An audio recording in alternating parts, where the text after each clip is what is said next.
Il y a des personnes que rien ne semble atteindre. Les critiques les frôlent sans les blesser. Les imprévus ne les déstabilisent pas.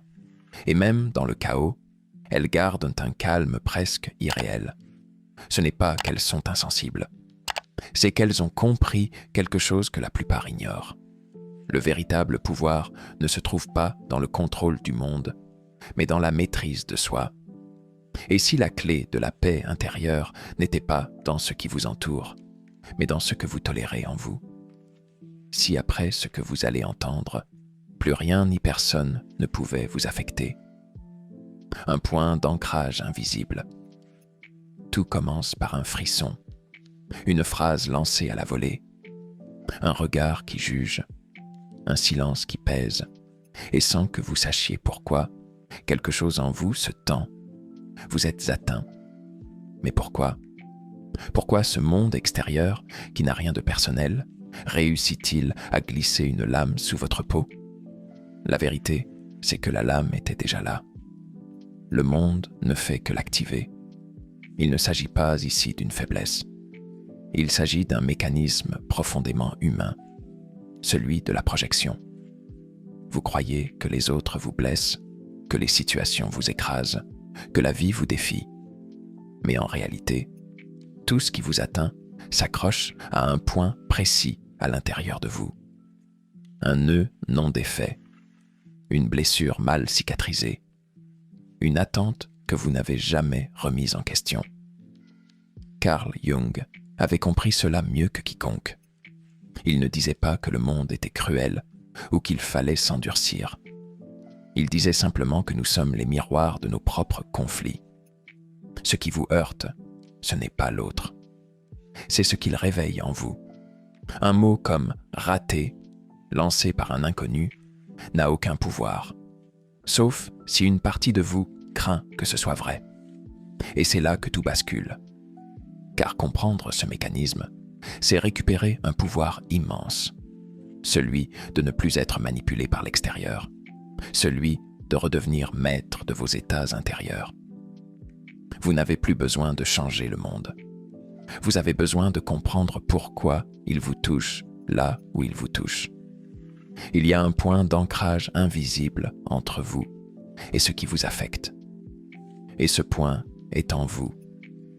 Tant que vous ne l'avez pas vu, vous vivrez dans une tempête constante. Vous croirez que les vagues viennent de l'océan, alors qu'elles sont générées par votre propre vent intérieur. Et si vous commenciez à observer au lieu de réagir?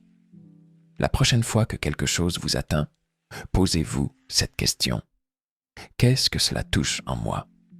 Non pas pour blâmer, mais pour découvrir. Car chaque déclencheur est un indice, une porte d'entrée vers votre monde intérieur. Et plus vous avancez dans cette exploration, plus vous devenez libre.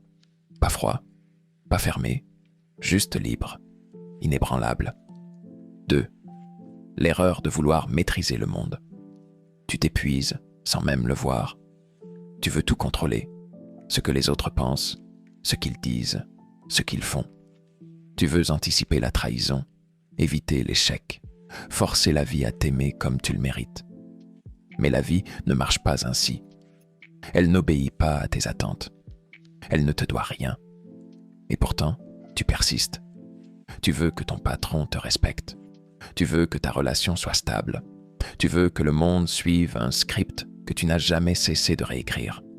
Et chaque fois qu'il ne le fait pas, tu souffres. Tu cries à l'injustice. Tu crois que le problème, c'est la vie. Mais en vérité, c'est toi qui refuses de la lâcher. Tu vois, le contrôle est une illusion.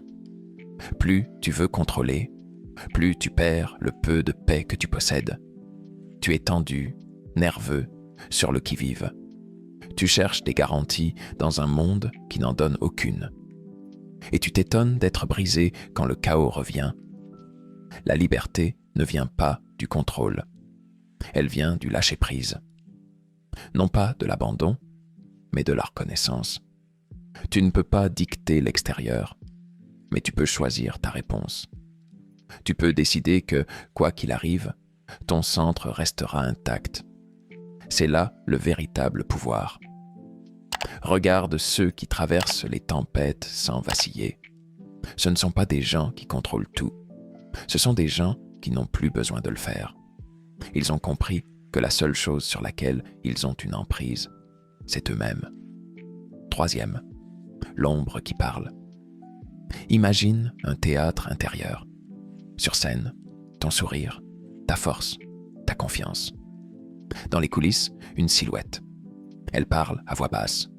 Elle connaît tes peurs, tes colères, ton besoin désespéré d'être aimé. C'est ton ombre. Celle que tu caches, celle que tu refuses de voir. Mais elle est là, toujours. Et chaque fois que quelqu'un te rejette, chaque fois que la vie ne t'applaudit pas, c'est elle qui surgit. Pas pour te détruire, mais pour te parler. Car l'ombre ne veut pas ta perte.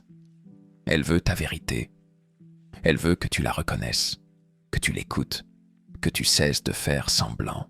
Carl Jung l'a dit, jusqu'à ce que l'inconscient devienne conscient, il dirigera ta vie et tu l'appelleras le destin.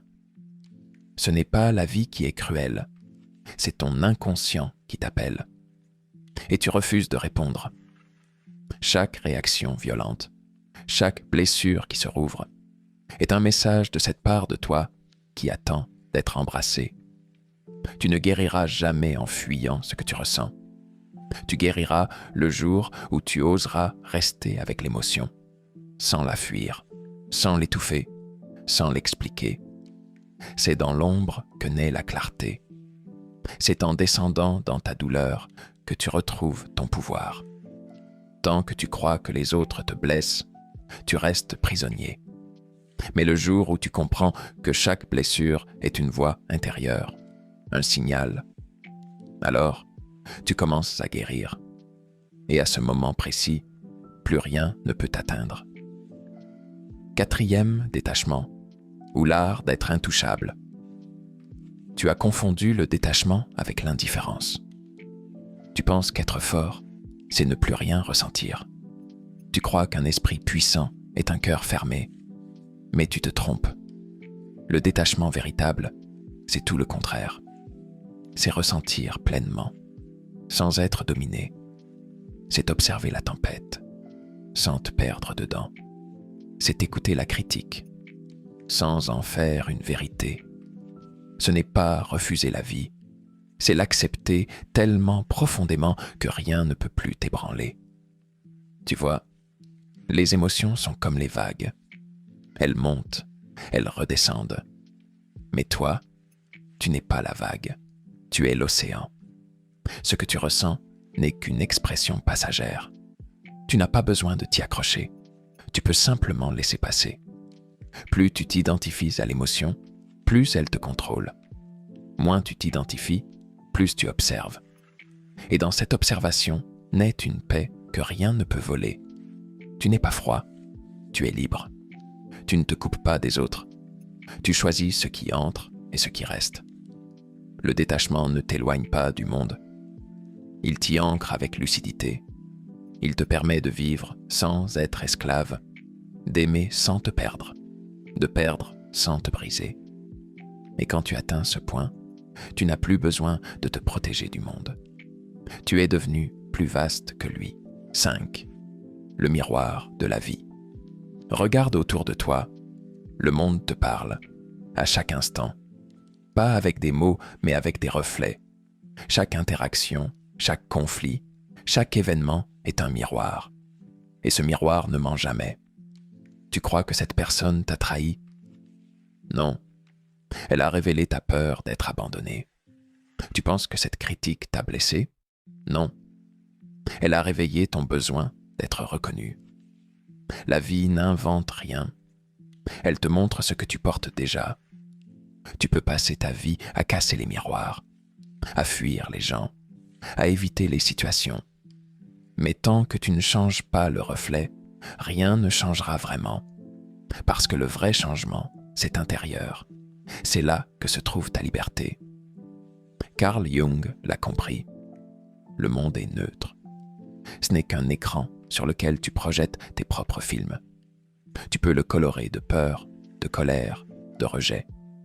Ou bien tu peux en faire un laboratoire pour grandir. Tu peux transformer chaque choc en occasion de te connaître. C'est là que tout commence. Non pas en changeant le monde, mais en changeant la façon dont tu le regardes. À partir de là, tu n'es plus victime. Tu deviens créateur. Et tu verras, plus tu nettoies ton propre miroir, plus le monde devient clair. Tu as passé une grande partie de ta vie à penser que le monde devait changer pour que tu te sentes mieux. Mais la vérité, c'est que le seul vrai changement commence en toi. Tu n'as pas besoin d'un monde plus doux. Tu as besoin d'un esprit plus clair. Tu n'as pas besoin que les autres te comprennent. Tu as besoin de te comprendre toi-même. Quand tu cesses de réagir, tu récupères ton pouvoir. Quand tu observes au lieu de t'emporter, tu accèdes à une paix que rien ni personne ne peut ébranler. Et ce n'est pas une théorie, c'est une pratique. Un choix à faire, chaque jour. Un engagement envers toi-même. Ce monde continuera d'être ce qu'il est. Chaotique, imprévisible, imparfait. Mais à l'intérieur de toi, tu peux construire un sanctuaire. Un espace où plus rien ne t'écrase, où chaque épreuve devient un miroir et chaque blessure un enseignement. N'attends pas que les choses s'apaisent autour de toi. Deviens celui ou celle qui reste calme au milieu de la tempête. C'est à ce moment-là que tu comprendras. Après cela, plus rien ni personne ne pourra t'affecter.